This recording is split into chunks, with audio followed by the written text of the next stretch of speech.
Just a quick one before we dive in. I've just opened up 2 brand new ways to work with me. If you're an established beauty professional who's ready to increase your revenue, either in your clinic or by moving into the online mentoring and educational space, you can join me for a 2-month container where we build and validate your first online offer or your next big move. Or if you're ready to go all in, there is a 7-month private mentorship where we build, launch and scale your new revenue stream together. If you're not sure which one's right for you, I'm offering a handful of free business clarity calls, quick and powerful to map out your fastest path and to see which container fits best. Just DM me the word revenue on Instagram or check the link in the show notes and email me. Let's get into the episode.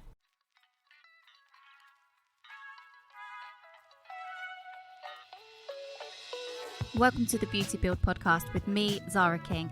As a coach for beauty pros, it is my mission to help you earn more, work less, and create an unstoppable mindset. This is the show where we explore all of that. So whether you're a seasoned pro or just starting your beauty business, this podcast is for you. So sit back, relax, and join us on the journey. And for more, get yourself inside my private community, The Beauty Build on Facebook. Hello everyone and welcome back to another episode. Today I am super excited to get into the conversation with my gorgeous guest. I'm so lucky to be able to call this woman my friend. It is Chantelle from Clawgasmic. If you don't know Shan, she is the founder of Clawgasmic. She is the host of the Clawgasmic Nail Tech Talks podcast and she is a wonderful human being. So Shan, can you please tell us a little bit about who you are and what inspired you to get into the world of nails and beauty and just about your journey so far? Hello, everyone, and one honour. I'm so excited. I'm so buzzing for you that you've done this podcast because you are an absolute force. You know how much I love you anyway, and I love that you're doing this podcast, and I'm so grateful that I'm on here. This is going to be so fun. So hello everyone, my name is Chantelle, you can call me Shan. I have been a nail tech forever. I always feel like a dinosaur when I say this on like podcasts and stuff, but it's got to be nearly 19 years now and I love it. I love the nail industry. I feel like it's a really incredible industry to be in. Even when I was a little girl, I remember going to the nail salon with my mum when she was having her nails done. She was a hairdresser, so she'd have her nails done all the time. And really ironically, I remember saying to her nail tech, I'm going to be a nail tech one day. And that was actually where I got my first job. So I was essentially sat in that lady's seat, God knows however many years later. And that was kind of my first journey. So it was at a nail bar, a Nails Inc. nail bar in Debenhams in my little hometown. So I went to college and did a national diploma. So did massage, waxing, tanning, Indian head massage, makeup, all of it, manicure, pedicure, nails. But I just wanted to do the nails. That was what I wanted to get in there for. So did all of that and then got a job at the nail bar, was there for about a year and then had this really annoying thing where I felt like because I trained in everything, I should at least go and give it all a try. So I was like, I should go and work in a beauty salon and do everything. Yeah. And I think within a month I said to my manager at the time, I was like, I just like doing nails. I'm too noisy to be a massage, to like do massage every day. Like I want to talk to people. I love people. I love hearing people's stories. I just love that whole vibe of doing clients every single day and chatting to them. So that was very quickly realized that I was meant to be at the nail bar. And that was me for like 7 years. Absolutely loved it. Had the most incredible group of girls. And I always said, you know, it was really, really lovely. And I was always aware how lucky I was to be in a space where we all genuinely got on. It was literally like family, you know, in that 7-year period, I was going on dates and coming back the next day and we were all chatting in the staff room. And then they met Jovan when I met Jovan and like my first couple of dates with Jovan. And like one day he just came to the salon and surprised me and all the girls came rushing up to my room. They're like, oh, this downstairs. Like I've got all these memories. We were like a proper little family. So I always said, you know, if I ever stop working in this salon, I know I don't want to work in any of the salon in the town. Like I'm going to have to do something else because I'm either here or I'm doing something else.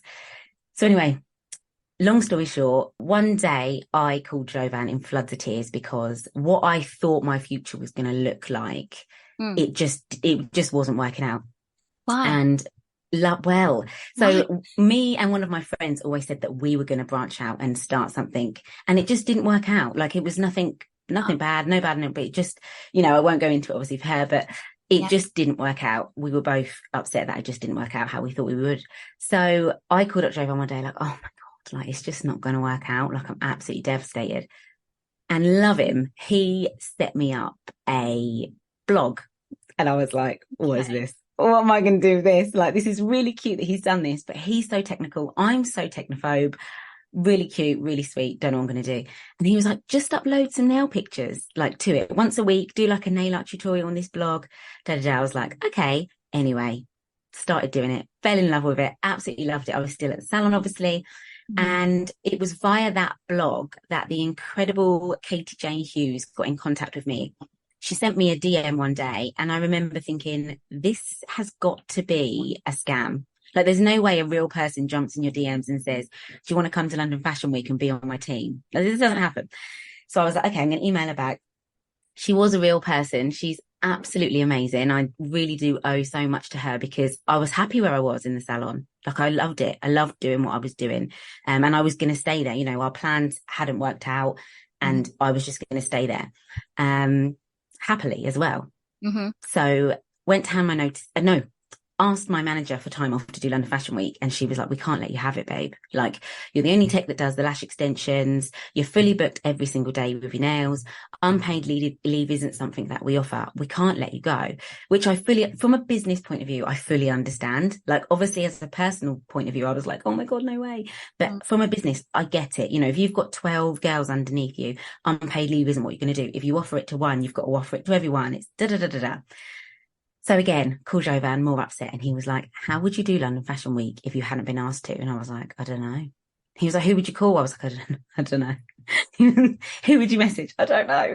He was like, you got to do it. Like, because at the time we were what? 23, 22. Like, I was still living at home. Like, you know. You're young. So anyway, yeah, I had no real responsibilities. I hadn't moved out yet. I didn't have rent to pay, a mortgage. I had a car. That was it, a car and a phone. So I was like, okay, cool. So quit my job, did London Fashion Week, the most incredible experience ever. Ended up doing 6 seasons there. Again, I've been really fortunate that like every group of women that I've kind of been thrust into, they've just been amazing, amazing women. But obviously, once the week was done, Shan hasn't got a job. Shan doesn't know what to do now. I'm like, what's she gonna do? What are we gonna do now? What are we gonna do now, babe? How did it like feel to be in that boat? Because you literally have not got a job. Scary. Because I'd never been in that position before. And I'm like, Jovan always winds me up. Like, he was like, you're the most independent person I know. Like, I am that person that will struggle to lift bags from the car because I don't want him to help me. And he's like, just give me the bags. And I'm like, I can do it. I've always been like that. I can do it. It's all right, literally. So yeah, it felt strange to be like, okay, well, this feels quite vulnerable actually, because I haven't got any income. Yes, I've not got loads of responsibilities, but I'm always used to just paying my way and doing my own thing. So we had a conversation and he was like, but what at this point, like, not in hot boy, but at this point, what have you got to lose? Like, you haven't got a job. So even if you get a few clients, you know, it's better than where you are now. So it's like, okay, cool. Found a room to rent in my town in the back of a suntan shop, opened up that salon. Wow. And my little nail studio. And it's something that I always say to people with coaching, and something that we just kind of like, obviously you inspire me so much. And I know we're so on the same vibe with the way we think and talk about things. So similar. I love it. Oh, I love it too. Literally love our chat so much. And sometimes you do just have to do it. You know, I didn't have thousands of pounds stored behind to decorate this room. I didn't have hundreds of pounds stored behind to decorate this room. I had a room. I went to IKEA. I got a desk. I used 2 of my mum's garden chairs. I had a table in the corner. I bought a coffee machine. I had my couch that my granddad, love him, gave me money to buy like years ago before we passed. And I bought a couch and a wax pot, and I didn't know, I just had them in my house. And that was it. Like, and I think I had like 5 colours. Like 5 shellac colours, maybe like 6 biosculpture colours. That was it. Good to go. Like, I think we all put so much pressure on ourselves, don't we, to have everything perfect from the get-go. And sometimes you just have to make movements and it all will, you know, evolve over time. So started up, loved it, was there for 7 years, literally loved it. Like, this is something that I think fuels me with our journey now is because I think if I can help people to feel like they love their everyday, then I'm winning, because I don't like the saying, do what you love and you'll never work a day in your life, because you work your bum off. You really do. We all do. I don't believe that. You will. You never switch off. You're always thinking of all these things, but you love it. So it's, it's okay. It's great to wake up enthusiastic about your day and loving what you're doing, even though sometimes it's going to be hard. Yes. So hard. Yeah, literally. It's so true though, right? Like we all have those days. So yeah, I was there for 7 years. Loved every single second of it. Literally loved it so much. Let's just go back a little bit further. So I need to know this, and our listeners are going to need to know this. How did you come out of, you've done Fashion Week, and then you find this space and you're like, I'm going to rent this space. But how did you approach that? Did it just appear in front of you? Was it luck? No. Do you know what? Again, so we had a family holiday booked before I handed in my notes and everything. We were all going to Jamaica. So Jovan's Jamaican. He was born in Jamaica. I'm half Jamaican, had never been. So me and my dad and all Jovan's family, we all go into Jamaica for a family holiday. And when we were out there, the people out there inspire me so much and just inspired me so much. It was really apparent to me from like walking around these beautiful parishes, you know, people just, they move, they make stuff happen. You know, if you can cook, people built little like counters, I would call them, you know, like a counter with like a little, a roof thing over the top, and they would sell food from the end of their garden. If you had a working car, you would do taxi service. Whatever you can do, you move, you did it. And it was really apparent to me while I was there, and even like talking to Jovan's mum and Nan, who was there, and his great grandma who was there at the time, like about their life and what they did. And it just became really apparent to me that they just had that self-belief, like, I'm going to do it. Like, okay, I can do that. I'm going to do it. Like there was no, I don't know. Oh, they must have had like self-doubt or whatever, but I don't know. They just had this like gusto about it, of like, I'm going to just do it. Like, let me just see if I can make this work. So being there for 3 weeks and being around so many incredible people and what they were just doing and really being around all of that, I think that inspired me. Like I remember sitting on the veranda at Jovan's and Nan's house. Like I've still got it now. It's over there, my little frame of like nails that like I drew with like a nail art pen, you know, the nail art pens with like the squeezy like nib on one end and a paintbrush in the other. Yes, I do. Yes.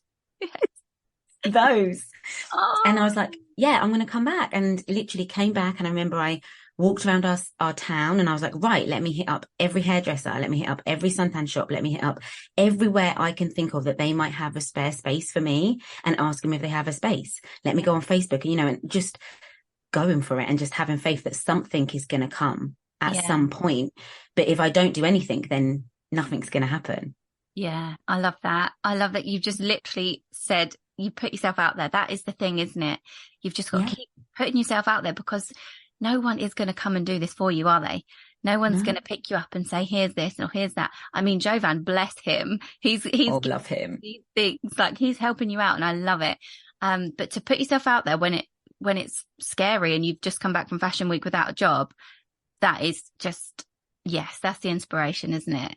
So good. Literally. And I think it's like, just you have to believe in your vision so hard. Like when I walked into that room, I was like, oh my gosh, this is perfect. But to someone else, there was wood all over the floor. All the walls were like a brown, and that was it. It was just a brown room with wood on the floor. And I was like, oh my God, this is the vision. Like other people must have been like, the vision, baby, you're okay. And I was like, no, because in my mind, I'm like, I can see the desk here. There was a lady online, Candy Yams. She was from America, and she had these incredible like custom chairs in her salon, and I was like, that's what I want. And then I went on like Facebook Marketplace and found this real beat up old, it was the ugliest chair you've ever seen in your life, but the framework of it was perfect. Like it had a really tall back and really like big arms, and I was like, I want it. And we drove to like, God knows, love Jovan, drove me to like God knows where it was in London, and I picked up this like busted up chair frame with like a hole in the back, and it was falling apart, and I was like, perfect. This is the vision. Like, just stay with me. And then I'm going to get this reupholstered, and we're going to paint the walls white. I'm going to put wallpaper here. And like you just have to believe it, and then everybody else catches up Yeah. eventually if you believe Yeah. in it hard enough. If you can believe something to be true hard enough and see the vision crystal clearly, then Mm. not only do everyone else catch up, but your brain works in a wonderful way to actually provide for you that vision, you know? Mm. I love Yeah, 100%. Yeah, I'm with you, 100%. Um, it. What happened so next? yeah, wow.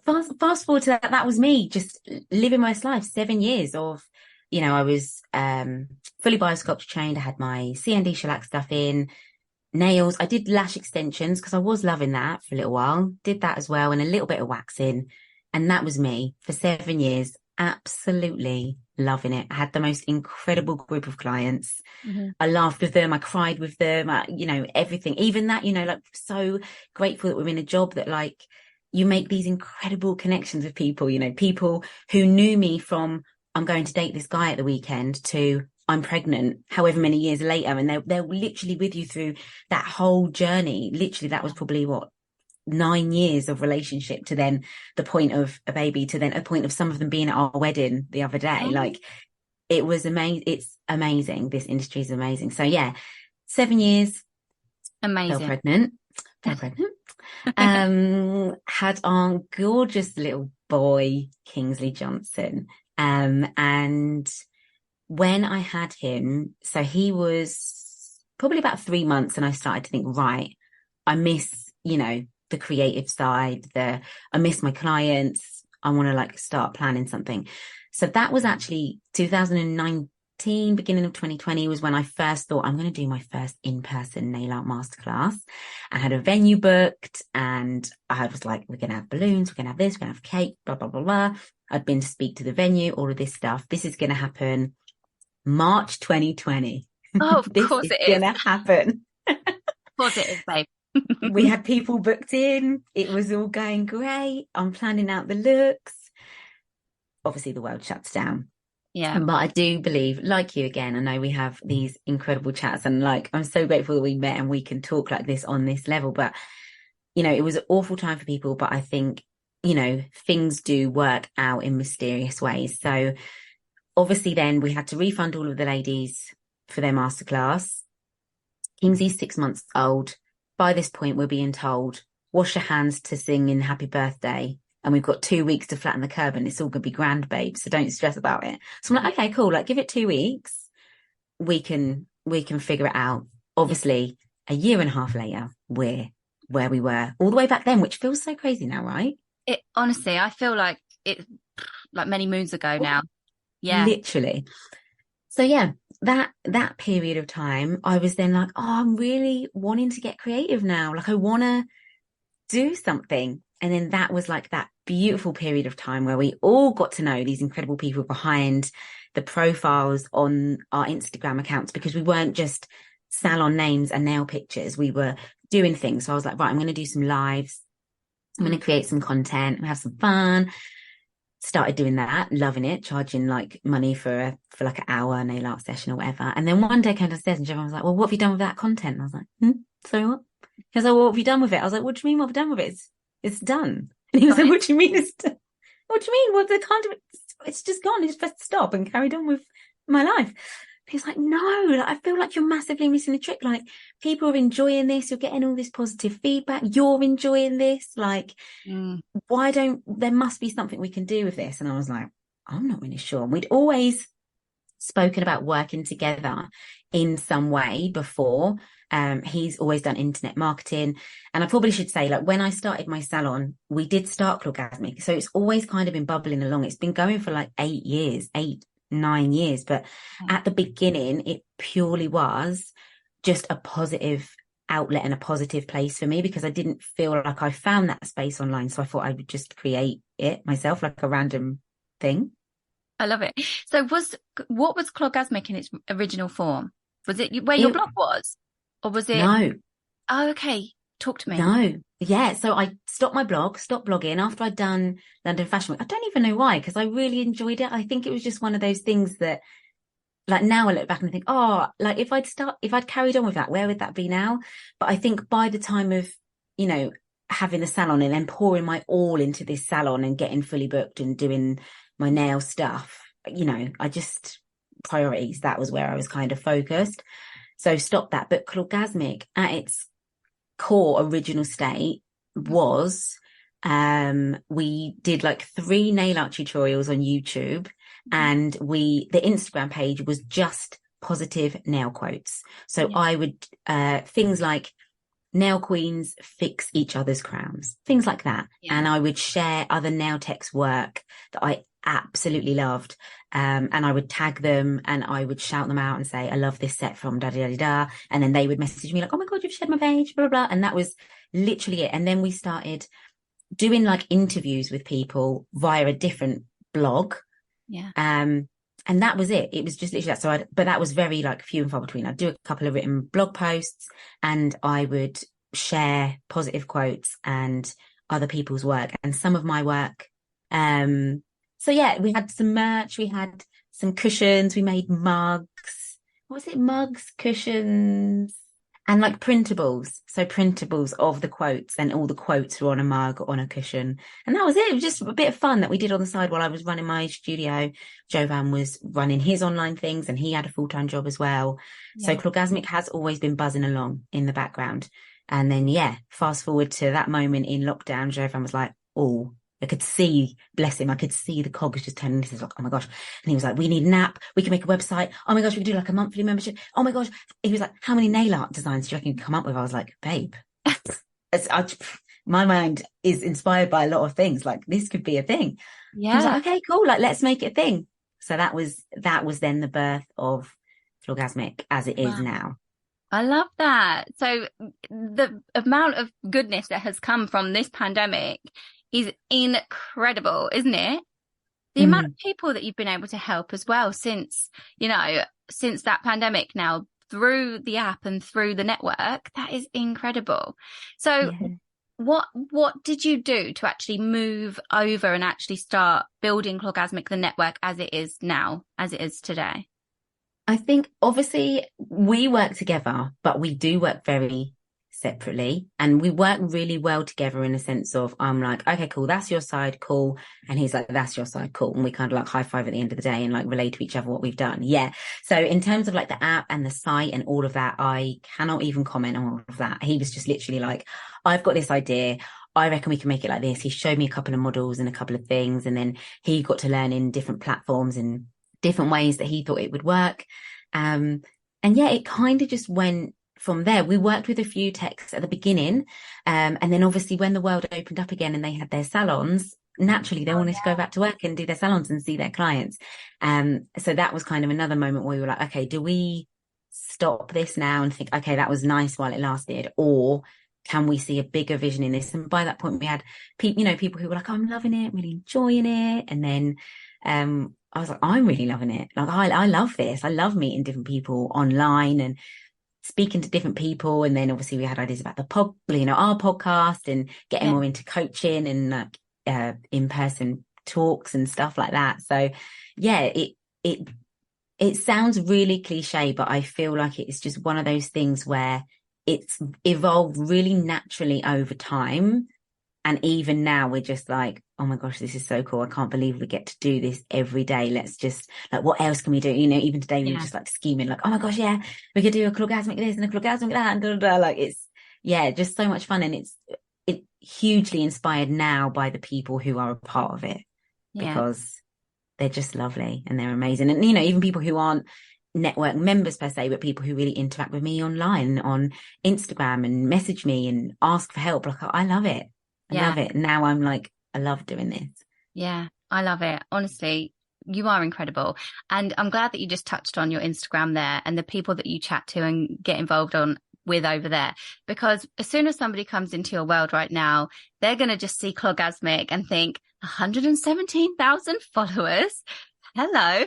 And I think incredible. And they're just going to think that this person is, this hugely successful businesswoman, and they may not even realize that Mr. Johnson is behind the scenes, and they'll just see the nails, and everyone probably thinks, this has been a success for a long, long time, and they just assume things happen quite quickly for people. So we both know that that's not the case, don't we? And I just wanted to ask you, how would you say to somebody, that they do want to get to that level. They do want to aspire to big numbers on Instagram. How would you talk to somebody and say, this is how it happened for me? Yeah. Do you know what? I'm happy you've spoken about this as well, because obviously it's something that we've both spoken about and something that I'm massively passionate about. So a few things I would say on that. One, it goes back to like what we were saying before, just having that ultimate belief system within yourself that you can do whatever it is you want to do. I had so many people, even close friends of mine, be like, so what is it you're doing? Why are you doing that? Why are you doing that? And I'm like, because can't you see it's going to be amazing? I can help people and I can teach people. And then, we can do a podcast. And they're like, they're looking at me like, all right, then. Like, okay. Do you know what I mean? But you've got to have that faith that it's going to work. And I really sometimes want to like just put Chauvin's face all over the Instagram feed because he works so hard, and Clawgasmic wouldn't be anywhere near where it is without him. Honestly, I have no idea how he's built and done everything he does. And he has all these incredible ideas. And even today, like thinking about like something we want to hopefully do next year with Clawgasmic, and he's just so on it and so present and like coming up with banging ideas. Like, yeah, we should do this and we should do that. So he's such a huge part of it and such a huge support system for me. I know I'm really, really lucky to have him. But with Instagram, it's a pain in the peach for all of us. And we all have days where it doesn't work. You'll post something and you won't get the reach. And then you'll post something and you do get the reach. Yeah. But I am at a stage now where I think just post, because someone will see that post, and whoever sees that post, if they get value for it, great. Even if it's just one person, and on to the next day, I'm going to do it. Consistency is 100% key, 100% key. And I don't think that means like every day, if you feel overwhelmed, take a step back, have a second, but just know that you're going to come back. So consistency is key. We've not had like a year out of that 8-year period, if you know what I mean. We've probably had like a couple of weeks here and there, or when like Kingsley was a newborn, I wasn't thinking about Instagram. I was too busy smelling his little head and squeezing him. So, you have breaks from things, but consistency really is key. And just staying in your own lane and knowing your goal, knowing your ultimate goal and what you want to do. So obviously I know both of us speak to a lot of nail professionals who have their own nail businesses. And I think sometimes people forget that. So having a nail business, you don't need to have 45,000 followers on Instagram, because if you're fully booked or close to fully booked, or even working your way to being fully booked, if that's the goal, that's the goal. So don't look at all of these accounts getting tens of thousands of likes on their posts if you don't really want to get into content creation or you don't want to get into influencing. That's not your goal. And if it is your goal, then okay, cool. Still focus on what you want to do. Focus on creating your brand, making yourself stand out.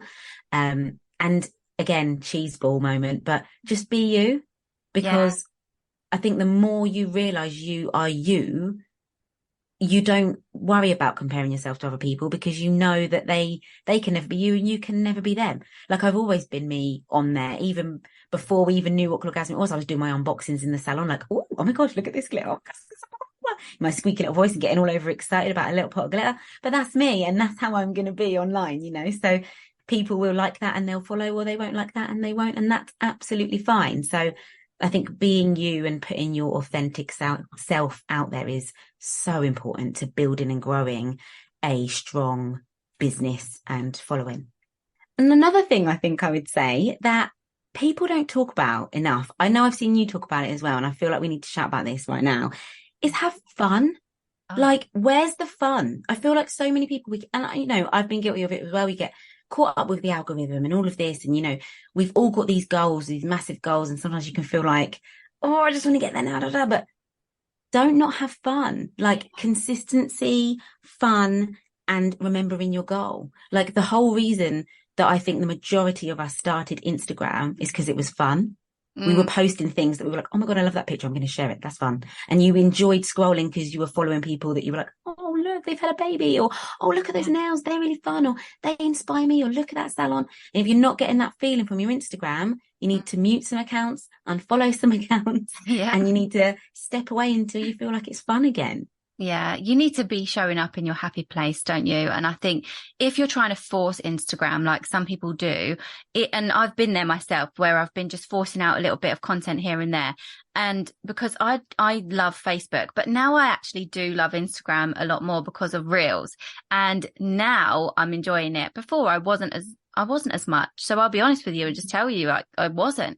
So then it feels harder, doesn't it? And I think when you enjoy it, when you love it, when you focus on what's important to you, you're gonna win with it either way, because that's your goal. I think it's really important as well. I'm going to bring it back to what you just said a minute ago about the fact that, the followers doesn't equate to like the bottom line in the business, does it?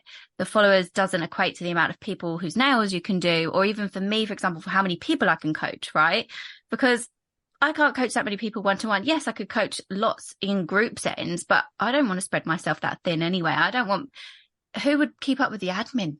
Like, I would need a huge team, like, and things like that. So if that's your goal, then great. But if not, I think it's just important to retouch on what you said, that you don't have to think about that number as much as people do. But it is nice to see when you have put work in and your following does grow. So I was going to ask you as well is, when you create your content on social media, and for anybody, we all hate it at times, right? If we're not having fun with it and we're not doing what you just spoke about, we can hate it and it can become such a stress.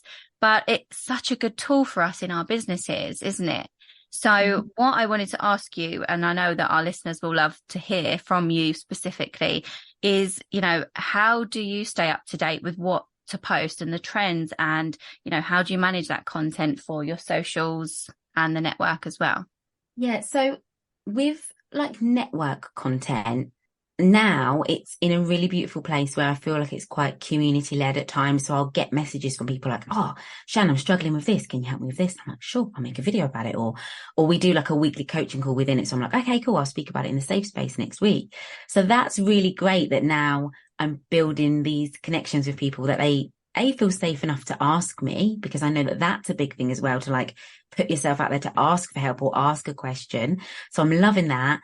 But with content wise for the network, if I'm ever feeling overwhelmed or not motivated, ironically, I stop looking at nail stuff, because I feel like sometimes it's easy as a creator, like a nail creator, to get taken away with trends and taken down different roads of things that maybe aren't what you really want. I can appreciate lots of different nail art styles, but for me, it's like a minimal look or a quick in-salon look that's going to help people make more money at work. So I can get really caught down, like for example, the whole 3D trend, right? Gorgeous, cool. I've seen some really cool ones. It's not my vibe. So I could spend hours scrolling on them and then thinking, oh, okay, maybe I need to make some really elaborate 3D stuff for the network. But at my core, is that what I want to teach people? Would I have wanted to do 7 sets of 3D work in my salon personally? Probably not. So, okay, for my brand, that's not really on topic for me. So I need to just stop looking at Instagram. I need to take a step back. I'll mooch around the shops and I'll look at color palettes in the shops, or I'll go on all my favorite clothing websites and just click new in, and again look at the color palettes or the patterns, or some of my favorite, even like some of my favorite designer brands, because sometimes they come with like really cool patterns and quirky little images and things that can inspire me. So for that's what I do. But with Instagram, and I totally get what you mean as well. Like, I'm so grateful for all the followers that we have. And it blows my mind sometimes. And sometimes I have to not think about it because it freaks me out a little bit. But I'm so, so grateful for all of them. And I totally understand that thing of wanting to grow your Instagram as well. I'm still there. I think most people are. Like, you're never going to want to stop reaching more people and creating content that resonates with the people you want it to resonate with. But again, I think sticking to your goal is really, really important. Like having the blinkers on and drowning out the noise of what other people are creating or what you think people want you to create. What at your core do you want to create? In terms of like practical advice, like I've said in some of our coaching things as well, some of my best received pieces of content have been content that I have not overthought. Do not overthink it. Some of my best reels have been 7 seconds long or less, literally. Like, Yeah. don't think, oh my gosh, okay, if I'm going to create a reel today, I need to do me opening the pot, me cleaning my brush, me showing my clients nails before, me showing my clients nails during prep, me showing my clients nails with the cuticles done. No, just don't overwhelm yourself, because if you put too much on your plate, you're Mm. not going to want to do it. We all know, as salon people who've had salons or had studios or are still doing that, we wear so many hats, right? You're booking in clients, you're cleaning up your space, you're doing all your stock, you're cancelling clients, you're rearranging clients, you're maybe got a family, your wife, your mummy, your Yeah. sister, your daughter, your all of these other things as well. The last thing, if you start saying to yourself, right, I need to create these epic cinematic reels every single day to be successful on Instagram, you're not going to do it, because you're going to overwhelm yourself and you're going to think, oh, I can't do it. And it's not always what's the best thing. Like, just take 2-second videos throughout your day. So Yeah. 2 seconds of, okay, this is your delivery box come. Just take a little video of it. Open it up, take a little video of inside of it. Empty it all out, do a little video of it all on your little desk. Yeah. Quick 2-second videos. You can wish it all together later. Get your clients outside, natural lighting, plain background. If you do want to get noticed by brands and get more into an influencer kind of space, make sure you're not showing any other brands in your work and you're just tagging them and you're really showcasing the product.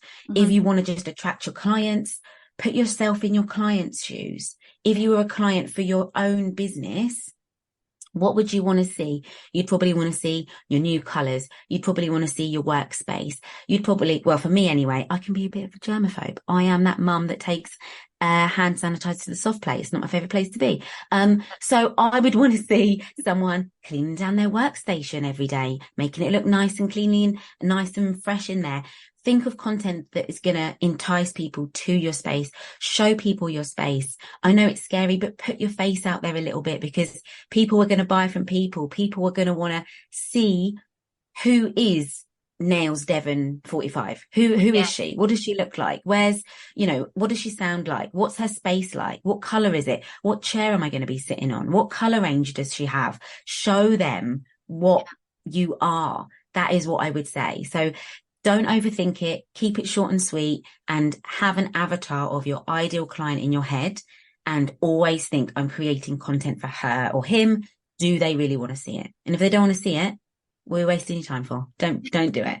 Think about that. Yes, that is it. And I don't have anything to add. You literally speak my language. That is everything I would say as well. It's, don't worry about what's going on with anybody else. Stay in your lane.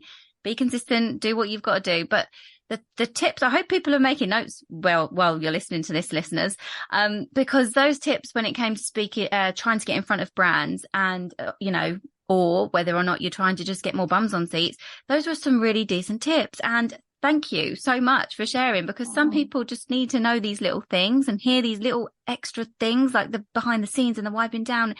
That could just make the world of difference for somebody's Instagram one day. They could just get somebody want to book in because they've just seen that, or, and I think that is the thing with the content, is you just don't know how well it's going to do. I've put 30 minutes into filming something before and it's just, nothing. And for me also, I just want to point out that for somebody who might be, small accounts and things, let's not forget what kind of level of engagement you usually get, or you are used to getting. And then when you get more, okay, it may not be what people would call viral or anything like that, and it may not be huge to other people, but if that's viral for you, like, that's a big deal. If you get more than 150 likes on something and normally you get like 10, yeah, you know what I mean? You've got to remember to celebrate those little things, I think, when it comes to creating your content and delivering all of that. Yeah, 100%. And, like, I'll be totally honest. I'll always be totally transparent with people. The number of followers as well doesn't always equate to the engagement in the posts. No. Do you know what I mean? I'll do a post and it will get a couple of thousand likes. I'll do a post and it'll get 200 likes.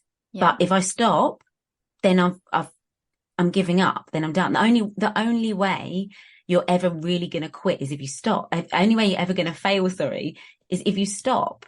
So you have to keep going, and it fluctuates for everyone. Every single person you see on this app, it fluctuates for. Do you know what I mean? Like, it's not worth the wrinkles. Let's just keep moving. Let's just keep have fun moving. with it. Have fun. And if you post one and it goes well, woo woo.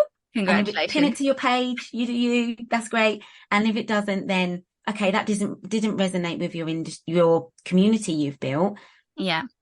Keep moving, and I think that's the other thing as well, is figuring out for you what resonates with your community that you've built. And that's going to be different for every single person, every single nail tech. You'll get those nail techs that they've built that community that want a fresh, crisp, clean, full color manicure. And that is what their community want to see again and again and again.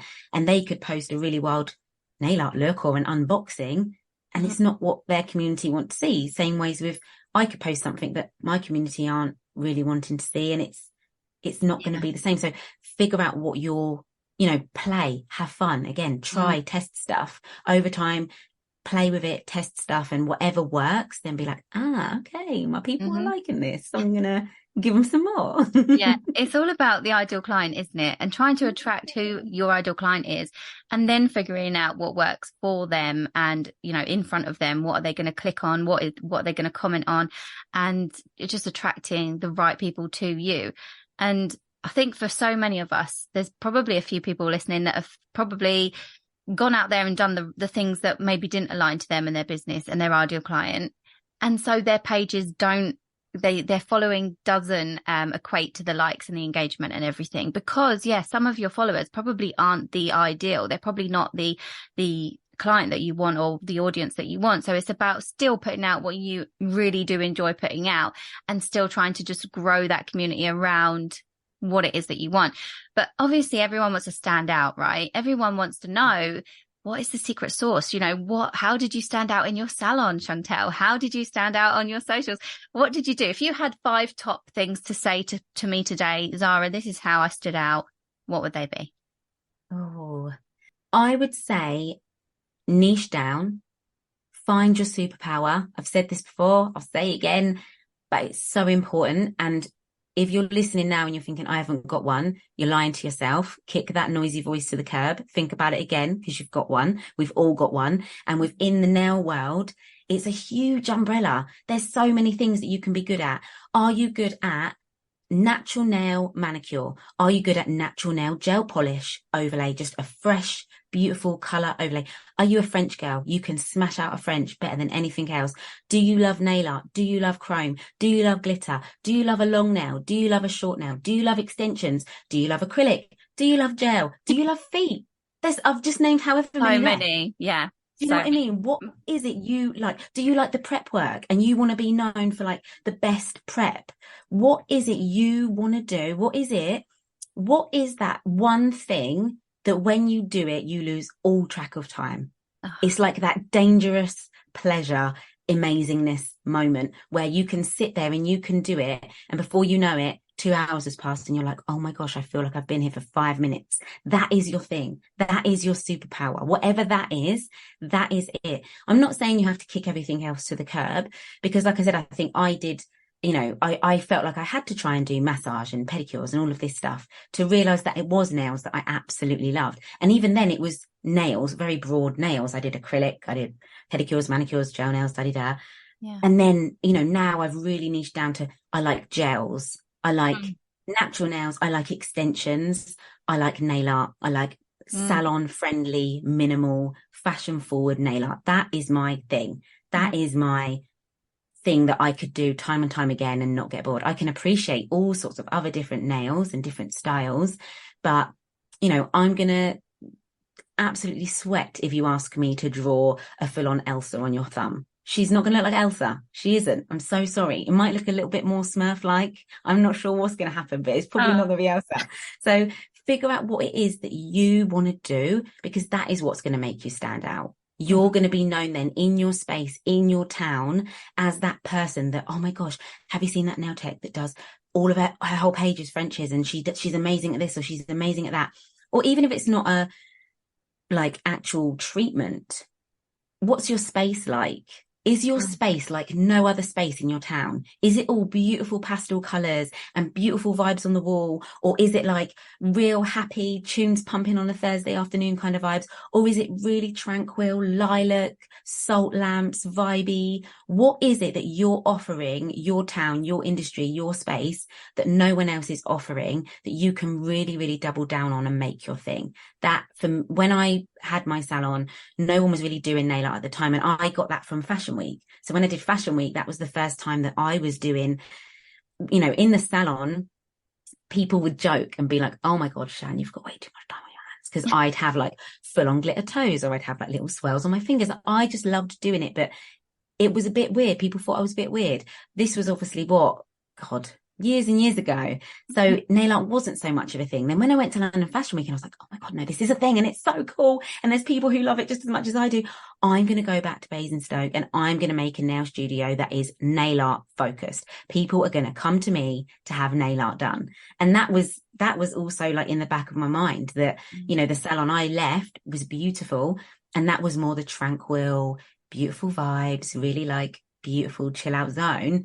My space was a million miles from that. So another reason I always say, there is no need to compare yourself to the nail tech down the road, because you're all so different and all so unique. So yeah, I've just chatted for ages on point one, but figure out your superpower.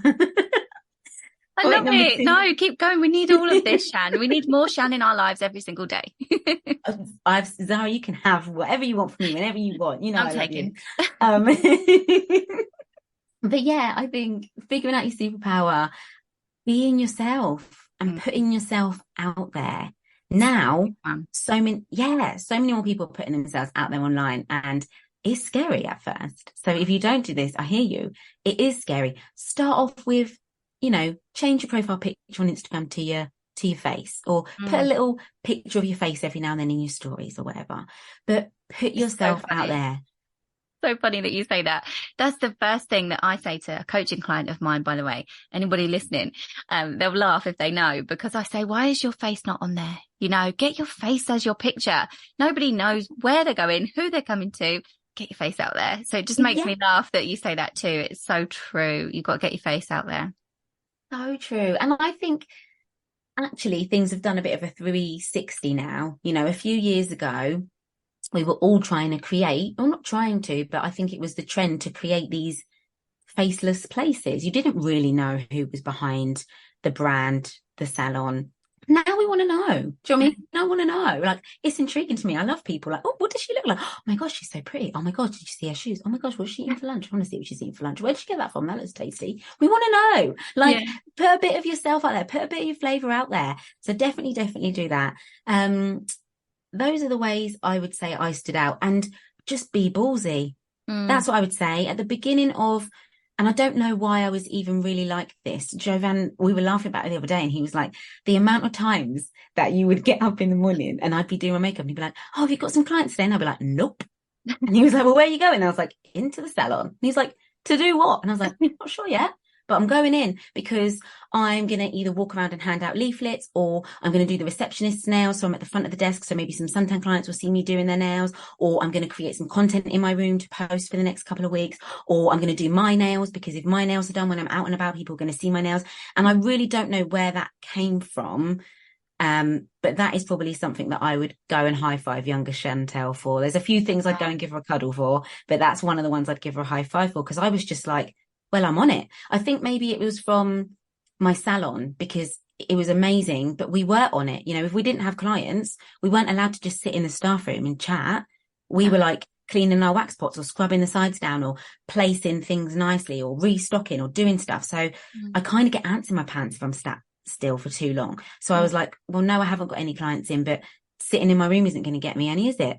No, I think that's amazing. The advice that you give is unreal, because I know so many people that have come out of college and, they want to go straight into salon, but because they have none of that business acumen, they have none of this kind of like growth mindset, they struggle obviously going to work for someone else, or that wants to take them on, self-employed basis, which is quite common these days, because they don't have that in them, and they haven't been kind of taught that. And that's another thing I always touch on, is we don't get taught any of this, do we? When we train in doing the do, I call it, we get trained on how to do the thing, but no one tells us how to run a business, do they? Or how to get our name out there, and how, like you said, like how to keep yourself motivated in the morning when you've got no clients in the door. How did you do that? I do think it was from being in a salon where I was busy. And again, I just thought, I've got to shout about it. No one's going to know about it if I don't shout about it. And I'm small, but I'm loud and I can be louder. So I'm going to run around to everywhere I can. And I went to, like, even just outside the box, I'd go into the clothing shops in my town centre. Yes. So obviously Topshop was a thing back then. And I'd be like, could you put some of my leaflets in your staff room, please? The worst thing someone's going to say to you is no. Okay, I'm going to go to the next shop then. No. I think we can all get a bit like, oh God, if I go in there, like, what are they going to think? Who cares? What are they going to say? Yes or no? That's it. Literally, I've summed it up for you. That's it. It doesn't matter. Like, and I really was like that. I went into every hairdresser, restaurants, anywhere I thought there would be people that would have their nails done, or even better, people who would have their nails done and people would see their nails. So PTs, hairdressers, coffee shops, places like that. And I don't know. I just knew that if I wasn't going to talk about it, who's going to talk about it? That is sorry, carry on. Golden. That's all I want to say. Golden. The part where you just said, not just, people who can get the nails done, but where people that are then going to be showing them to people, as in who's going to see their nails, PTs, this and that, and all those bits you just listed off. Yes. You want the people that are then going to be your walking billboards, don't you? Do you know what I mean? Literally, all you've got to do is get them in once, and then you know that you're trained, you're qualified, you've got that bit in the bag, you're going to give them a banging set of nails. All you need to do is get them in your chair. So you've got to shout about it. Everybody's busy. I think that's the thing as well. Don't rely on other people to promote your business. It's your business. Do you know what I mean? When you have a baby, you don't expect other people to look after your baby. They're your baby. This is your business, baby. Shout about your baby. Go and shout about how amazing it is and how everyone needs to come in, because you've got to do it for you. I love it. You did so well, honestly. You've smashed it with the actual nails. You've smashed it with the salon. You've done Fashion Week. You've done everything. Cloggasmic is unreal. So, you're such an inspiration to everybody listening. And I know that in this industry, we all face challenges, some of which we've just touched on just now, trying to get people in the door, trying to get people to talk about us. All of that is a challenge. I just wanted to ask if you could sum it all up. Obviously, you've been in salon, you're a creator online, and you're a mentor for people as well, right? All round amazing business woman. What are the sort of main challenges that you face, and how are you overcoming them right now? Yeah, and I want to say that as well. Please don't think that last chat of mine is how I am all the time. I'm human, and we all have our moments. Do you know what I mean? Flashback to the beginning of this, and when I'm crying, calling Jovan, we all have our moments when things don't work out, and we all have our strengths. We all have things we're going to find harder than other people, and we're all going to have things that we find easier than some people. But you have to keep going. If you have those moments, absolutely fine. Feel those moments, sit in those moments, have that moment, go home, smash the pot of Ben and Jerry's. Tomorrow is a new day. We all have bad days, and I think sometimes in those hard moments, that's when you pivot, and that's when things actually change and happen that are really, really incredible for you and your business. And I've definitely had some. I think, like I said, at the beginning, I had a really set idea of what I was going to do and where my next year was going to go, and it didn't work out. That was really hard. And then obviously just Jovan having this vision with the blog, he didn't have the vision that was going to lead to Fashion Week, that would lead to me then working for myself, which would then lead to everything that it is now. So we all hit moments in our careers where it is really hard and it is really tough, and I think even on a personal level, that's also hard when you're your business, you're your everything, and then things in your life happen, like when my nan passed, that was really, really hard. But I think for me, it was one of those things where my business actually was a real positive for me in that time, because I had some incredible clients that actually, once I'd got the gusto to get up and be like, no, I am going to go to work, they were having me giggling, they all gave me a cuddle, and over time, you heal and it does get easier. And I think motherhood, as soon as you become a mother, everything changes in this most beautiful way, and you're instantly torn because before I had Kingsley, all of my heart, my soul, my passion, my everyday could go into my business and running my business. And then, eventually I got better with my boundaries and finishing at a set time so that I could spend my evening with Jovan. But, then this gorgeous bundle of love comes into your life and you're torn because, I think it was probably only like a couple of weeks into my motherhood journey once Kingsley was born. And I just wanted to stop every single person I saw on the street who was pushing a pram or holding a child's hand and be like, you're amazing. You're amazing. You're smashing it. Like, this is really hard. And I think you're really good. And I just want to hug you. Like, because it's hard. It's hard. Like, it's amazing. And it's hard. Your mind is just always on the go and you want to be with them, but you still want to fill up your cup. And then, when you're with them, you feel like, oh my gosh, I should be doing this for work. And when you're at work, you feel like, oh my gosh, I should be with my child. And it's so hard, it's so hard to juggle and manage that. But I think, there was definitely a part when he was teeny tiny. And I said to Jovan, actually, I was like, I can't do Clorgasmic anymore. Like, I can't. Yeah. I said to him, I can't do it because I was always so good. If anyone needed help, I would say all the time, like, message me, I'll help you. And then I can see the messages trickling up. And I'm like, I can't give these people what I say I can give them. And I feel bad and I can't do this anymore. I can't do it all. I can't mum and run on 2 hours sleep and answer people. And then my clients are like, are you coming back? And I'm trying to plan a masterclass and I feel like I've put too many things on my plate and I just can't do it. Because obviously at the time it was, we had a bit of merch, but it wasn't really doing, what it is now. So that was a moment. And I think at that time I took a break for like 2 weeks and this incredible lady, she lives in the Bahamas, she messaged me and she changed everything, just literally in a message. And it just said something like, Shan, I've noticed you're not online so much. I know it's because you've just had your baby boy. Soak it up. It's hard. Just take the time you need and we'll all be here when you're ready. And that literally was just like the most incredible message. And it was almost like she knew I needed to hear it at that time. It must have come in like a few days after I'd said that to Jovan. And I was like, right, no, we can't can it in. We have to keep going. Everyone's so lovely. And, maybe she's right. People will wait. People will understand. And, we just got to take it day by day. And that was it. So I kind of got to thank her for so much of it because there definitely was a part where I was like, something's got to give. And it's probably that. Yeah. Being a mother is honestly insane, isn't it? So much to do, so little time. And you're a business owner and multiple parts of that business. I've been there. I know how you feel. I know how you feel right now, with my little one being 1 and the other 2 being 7 and 5, just turned 5. I know how you feel right now. I'm not going to get into it, but I know how you feel. You're smashing it. You. No, you're smashing it. Honestly, you're doing so great. Is there anything that you've learned up until now that you think, oh, I wish I could have avoided that, or or that you wish you kind of learned first? Oh my gosh, I feel like I need to write a whole 45,000 page book on things I wish I should have known. Like, go back and tell Shan that's what it should be called. Boundaries. Could someone just come and like stamp it on my forehead? Because mine weren't there for a very long time. And I don't even think it was I think it purely was, I loved it. I loved what I was doing. And like someone needed to come and tell me to put my boundaries in place because, it definitely got to a point where I was working 10-hour days, Saturdays, and it was too much. And it was because I didn't want to let people down. The natural people pleasing with me that I've been trying to curb for the last few years didn't want to let people down. So I'd be like, yeah, sure. And then it got too much. And I then decided I was going to drop Saturdays. And I was like, I'll work Tuesday to Friday, 10-hour days.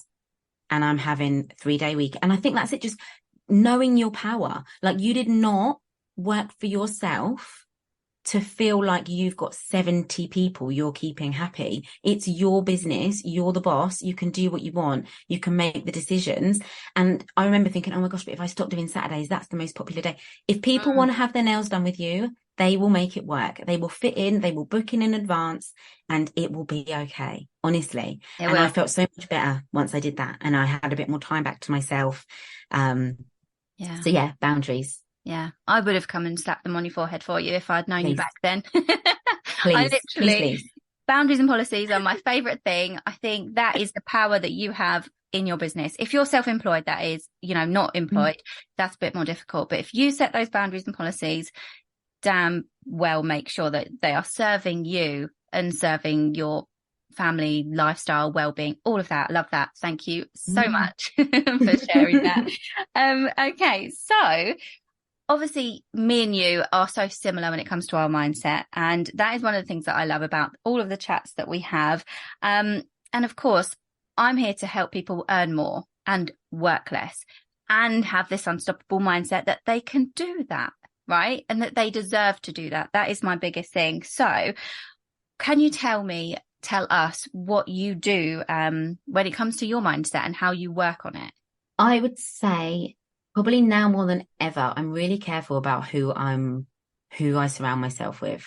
It's like if there was a plant and it was like not growing, would you Yeah. blame the plant or would you move the plant? Oh my gosh. I love You'd this. move the plant.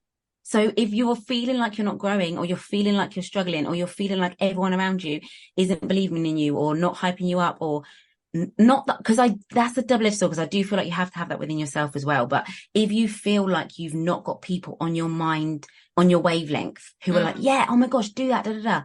Find those spaces, put yourself in those spaces. That's what's so incredible about what you've created and what I admire about what you do and just how you are as a person. You just radiate deliciousness. Like, she's right here, guys. Follow the links and everything Zara tells you to do. Like, if you would move the plant to the sunlight, move the plant to the window, find your sunlight, find your window. And I'm really particular now about that for myself, for my son, for my husband. Like, we have good people around us. And yeah, that's been huge. And I love personal development books. I love a podcast.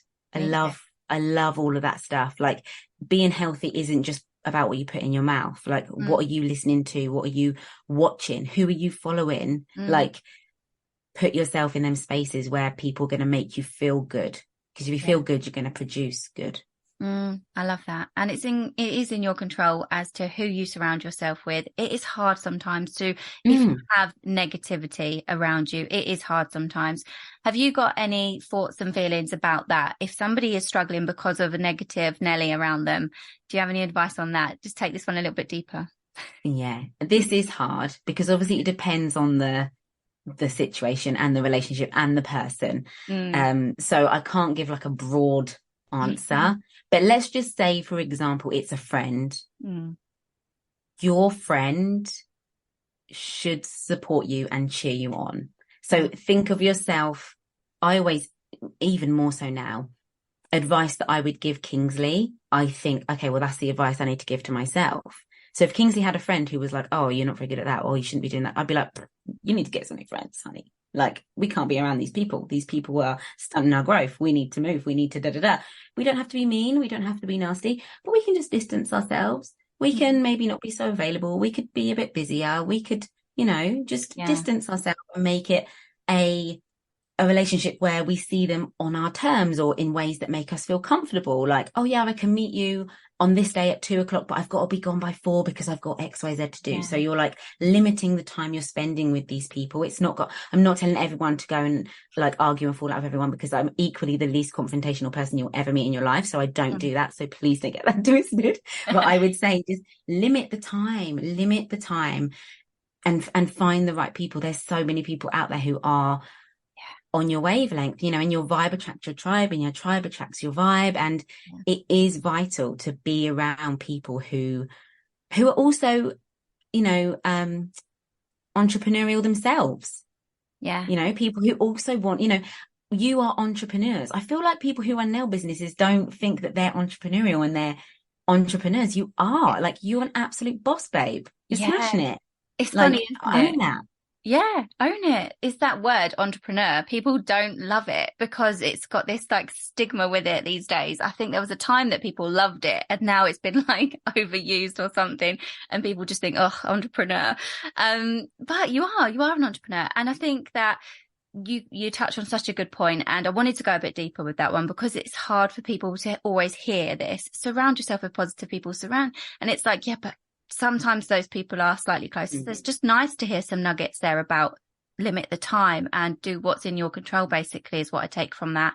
And I always like to say that you do have to take things into your own control and find the positive spaces online and find the people, if it's in person or if it's, meeting up with new people, because you can't rely on the people around you, even if they're not negative Nellies, but maybe they might just like not push you forward. And, for example, I've been in a position where some of my closest people have said, you're stressed, man. You're stressing out and you've got 3 babies and you're doing so much. You may as well just relax and stop. And I'm like, you know what? I get it. And thank you. But that doesn't push me forward and it doesn't do what I need you to do. So I have to find that in myself and from the people that get it, like get the journey and get the industry, and understand what it means to be serving an audience. And as a coach, you're serving an audience, and there's people always in my DMs as well. And taking it back to what you said before about always having, saying, I'm here to help. I'm here to help. And then you have all these DMs piling up, don't you? I think it's that as well. You feel that responsibility to be around. So if somebody is pulling you back and that's not helpful, speak to somebody who's been in that boat and done it and had to overcome it, if that makes sense. Yeah, definitely. I know I've gone off on a bit of a tangent there. No, you haven't. And I think you're so right. So I can relate to that too. And I think as well, like with motherhood in particular, I feel like we could do a whole thing about just motherhood, shouldn't we? But I know. It's something that I think now I've learned. Obviously, he's 4 now, so I'm by no way a professional at this motherhood game. I'm very much still in the early stages. But I'm amazed how quickly things change. And in that moment, it can feel like, oh my God, like love him when he wasn't sleeping. Like he would sleep for 2 hours. Yeah. He would wake up, every 2 hours, every night for like a year and a half. And I was like, this is never gonna end. Like, I'm just never gonna sleep. Somebody help. Help me. Like, where's the book? Who's got the baby manual, please? Because I need to know where the sleep button is situated on my child. But it does pass. It does pass. And then a new stage comes and a new challenge comes and a new thing comes. But just, in my mind, I'm like, yes, but this won't last forever. And, one day he'll be 15 and I'll be like, please come and hug your mum. Yeah, I just think that's the beautiful thing of motherhood, isn't it? Like you have to just soak up every single second, the good, the uncomfortable, the challenges, because it all changes in so quick. Like I look at his gorgeous little face, I'm like, oh my gosh, how are you 4? Like you're just the most beautiful, pure little soul in the world. And, I wouldn't change it for the absolute world. Like, are there times where it's challenging? Absolutely. Are there times where I'm like, oh my gosh, I feel like I'm just drowning in my to-do lists in my head and, all of this stuff. But it's just such a privilege to be a parent. And I know that it's not going to be this way forever. One day he's going to be, I'm that meme, that meme you see on Instagram where it's like crying because my son's going to get married one day and move away. And then it shows you my son and it's like a newborn baby. That's me.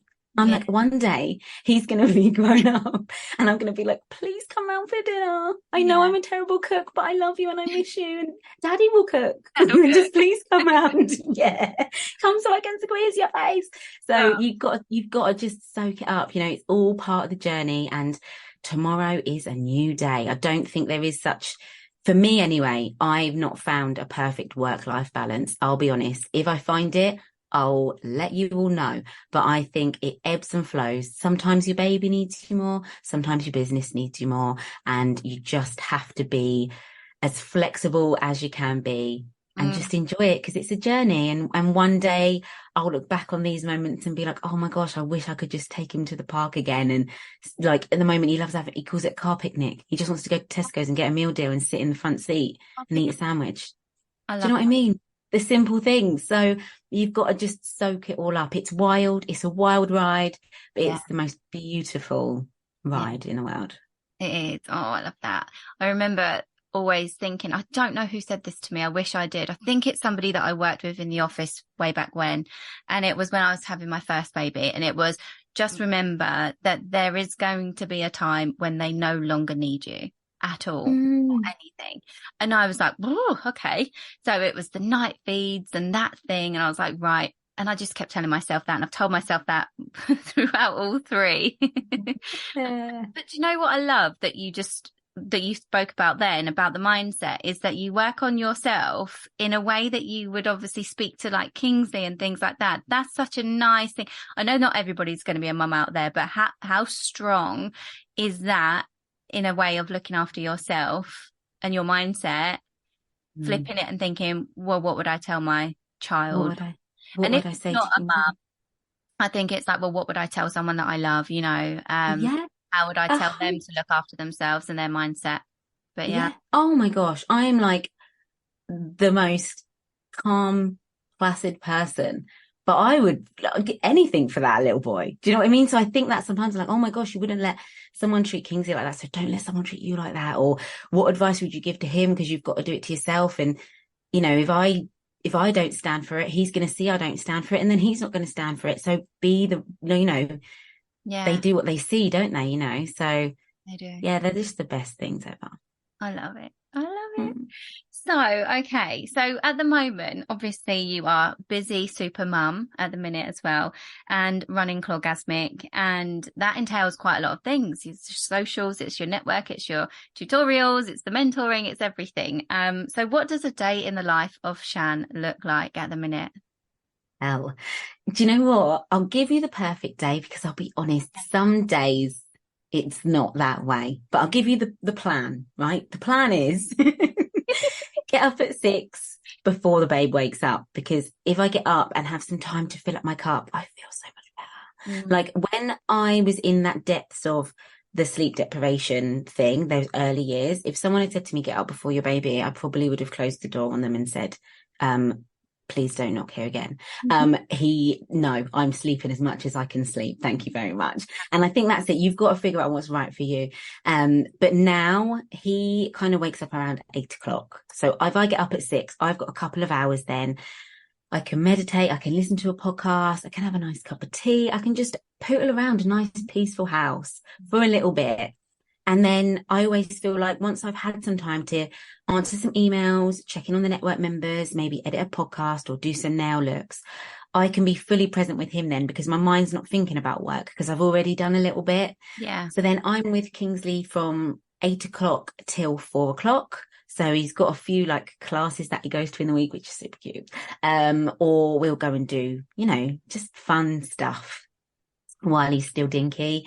And then at about 4, Jovan will have him from 4 o'clock till 6 o'clock. So that's when I will either be recording a podcast, again, editing a podcast, creating some looks for brands or emails, all those sorts of bits and bobs.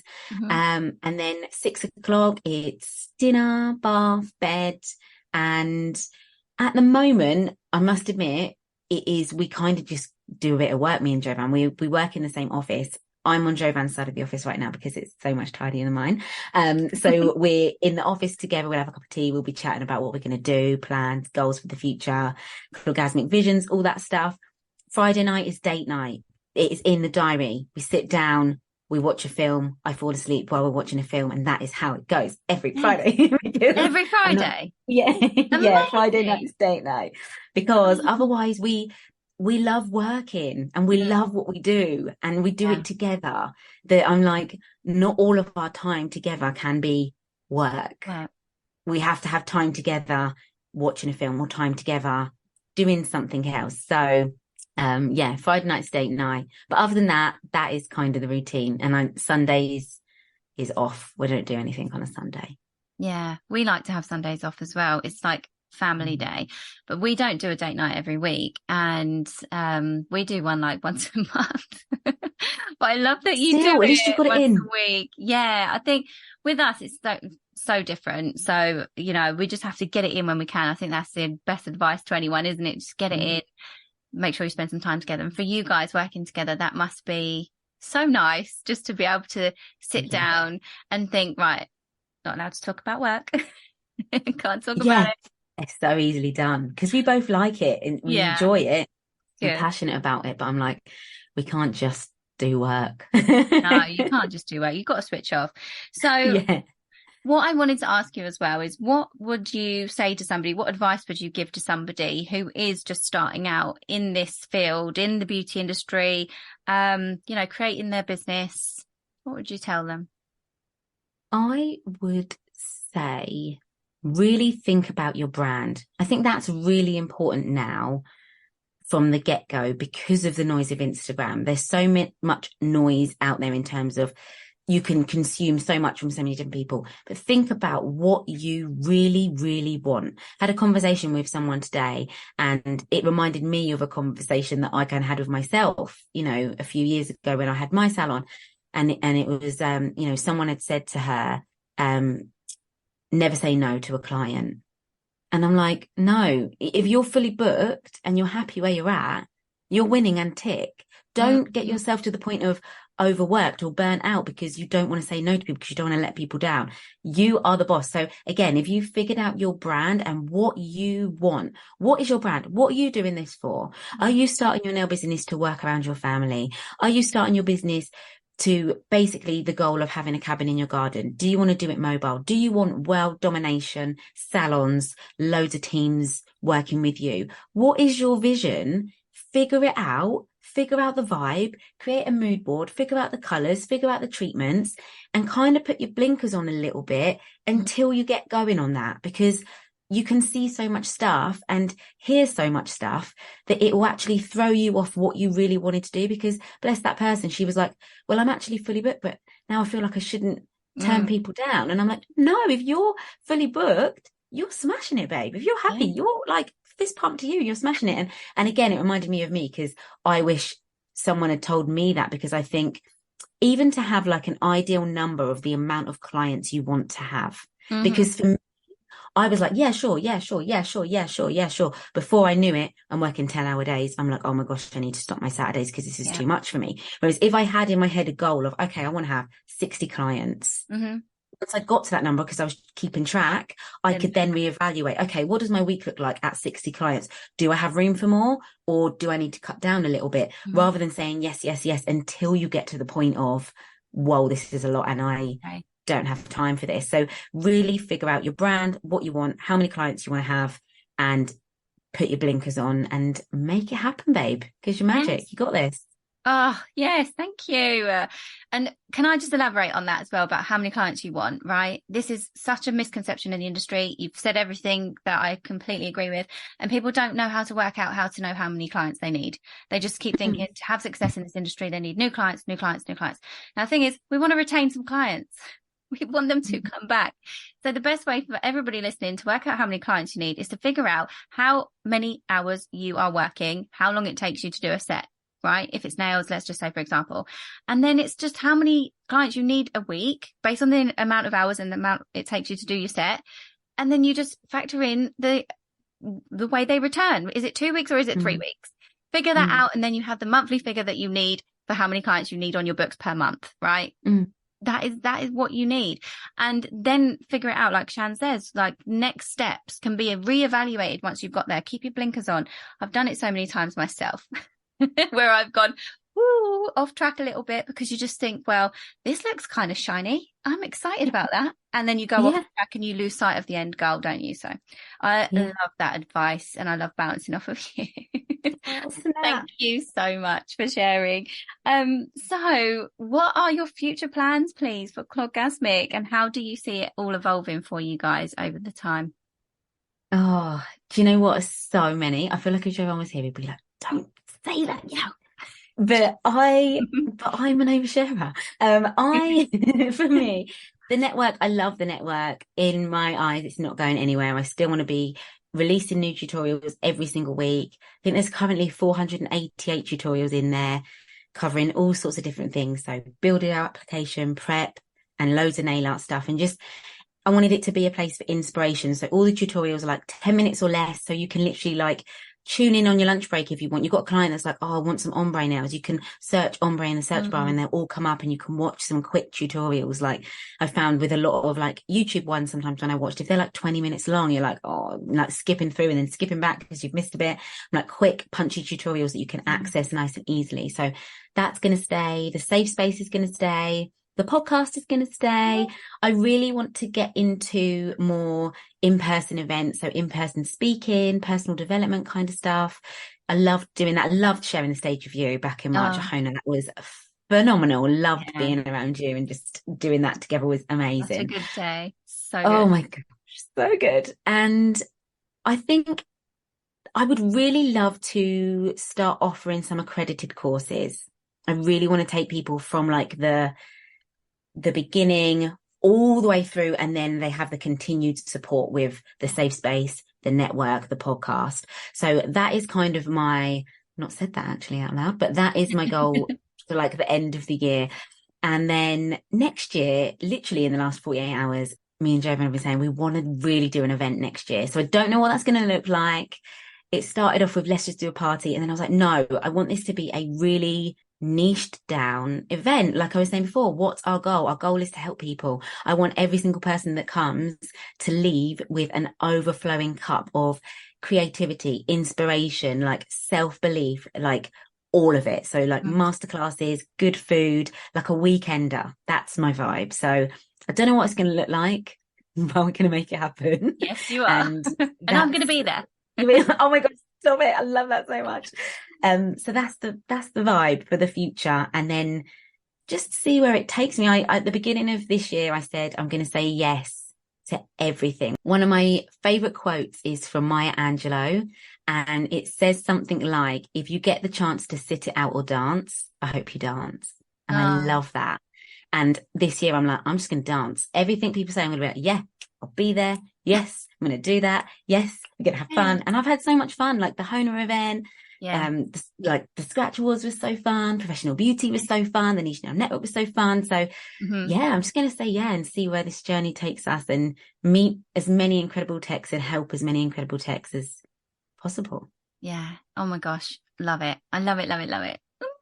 It excites me so much to see where you guys are going to go with it all. You've done amazing things already. I've had the pleasure of working with you so much, a few times already. And I'm like, I feel so lucky to be able to call you my friend. I love it. And you two together are like the power couple, and I will be watching and I will be waiting. And obviously I'll be expecting my invite. What I want to finish up with before we finish, I just want to ask you as well. On this podcast, my aim of the game is to show people how serious we can get into the nitty-gritty into their businesses, and how much help and support is actually out there. But I just want everybody to know that they don't have to take themselves so seriously. So, you know, because I think in this industry, people get quite scared and they think, oh, I can't put myself out there. And I just want everyone to think, you know what, I want to be myself. And if anyone's got anything going on, I want to lighten up their mood today, right? So could you tell us about a time that was either embarrassing or funny, or just something that you've grown from whilst you've been building your business? Oh my gosh, so many things that I could say. Probably at London Fashion Week. So it was crazy, hectic. I was really out of my comfort zone there anyway, like so nervous going. This is another thing I think, you know, like I said, we all have our moments. You know, a couple of months ago I was got a chance to work alongside an incredible tech, and I was so nervous. Like I had all these little positive post-it notes Jovan had stuck in my book and in my laptop on before I left, because I was just so nervous. I get really nervous like meeting new people and things like that. So anyway, did London Fashion Week, get there nervous. And there was this lady, this really strict, like very important looking lady with a clipboard and like a Britney Spears microphone. And she was looking for a model, and she was like, where is da da da da da? And we were all just like, oh gosh, I'm like under the table painting the toes, because that's also not what they do at London Fashion Week. It's not always glamorous. I was under the table painting toenails. Like it's not, it's amazing, but it's not the glitz and the glam. Like the glitz and the glam is out on the stage. Backstage is like just organized chaos. So you're all running around, and sometimes models come in late from like other places. And so she's looking for this model and she can't find her. So all of these stunning, Glamazonian looking, tall, beautiful people are in this line with like their makeup done, looking gorge. And she's turned around with her clipboard and she's pointing me. She went, you get in the line. You can be whoever this model's name was. And I was like, me? She was like, yeah. So people who've not met me, I like to say 5'2", but it's a lie. I'm a 5'2" where my hair's in a bun on the top of my head. I'm probably like 5'4", maybe 4 Shorter foot than 9. me. Anyway, yeah. You're shorter than me, and I'm 5'2". I like to say 5'2". So I just did what I told. So I get in the line. Next thing I know, it's for the run through, right? So the music starts. We're walking up. They're trying to get in like the time in to like practice the show. So I had to walk down the catwalk in time with the music in front of the designer, sandwiched in between all of these like 5'7", 5'8", stunningly beautiful people. Wow. Sent Jovan the picture. I'll have to try and find the picture and I'll send it to you, because literally the line goes boop, boop, boop, boop, like that, literally like boop, like a proper dip. I sent him a picture and he was like, how the hell have you managed that? And I was like, I don't want to do this. This is not part of the vision. I could not be any more embarrassed right now. But yeah, that was one of those moments where I was like, oh my gosh. But I guess, I think even just going back to Fashion Week in what it is, sometimes you've got to do things that scare you, feel the fear and do it anyway, because it is fun once you do it. Yeah. See, that would just scare anyone. And I just think, you got to just not take yourself too seriously. Somebody could have been like, I am not doing that. Like, hands down, no way, not doing it. But you just crack on, got up there. Wow. You've just got to go for it, haven't you? It's probably my only chance, isn't it? No one's going to want a 4'9" model on the catwalk. It's probably my only chance to get up on there. So I've got a rep for the 4'9"ers out here. Repping it for us, babe. You're repping it for us. Yeah. No, I love that. That's a good story. Good story. I like it. Oh my gosh. Thank you so much for joining me today. I honestly love you so much. I love everything that you do and everything that you put out and all of the help that you give the industry. So thank you so much for joining me. Can you please tell everybody, if they don't already know, which I'm sure they do, but if they don't, can you please tell people where they can find you? Oh, before I do, I just want to say thank you so much. I love you so much. And back to the motherhood thing, you are honestly one of my biggest inspirations in that field so much. You've helped me so much, and we've spoken so much about motherhood and our babies, and you're just the most incredible mother and role model to those beautiful little humans of yours, and you inspire me with everything you do. And I cannot wait to listen to all these podcast episodes. So thank you for having me on. For me, if you want any more from me, guys, www.clogasmic.com is where you can find me. Clogasmic Nail Tech Talks on the podcast, and Clogasmic on Instagram. That's about it, really. I'll keep it all in the description for everybody listening. And now me and Shan are going to quickly nip off and have a little chat. And I'm going to get 2 little secrets out of her today. So anyone that's in the Beauty Build group, head over to Facebook and you will be able to see me and Shan having a quick chat and her answers to 2 extra bonus questions for you. But for everyone else, thank you so much for listening, and I'll see you on the next one. Thank you so much for tuning in. I hope you enjoyed today's episode and gained valuable insights that will help you in your beauty business and life. If you did, please take a screenshot and tag me in your stories. If you've got any questions or comments, please feel free to reach out to me on any of my socials. The links are always in the descriptions. And don't forget to subscribe to the podcast and leave us a review. Your feedback helps us improve and bring you more and more great content. Until next time, keep building that business.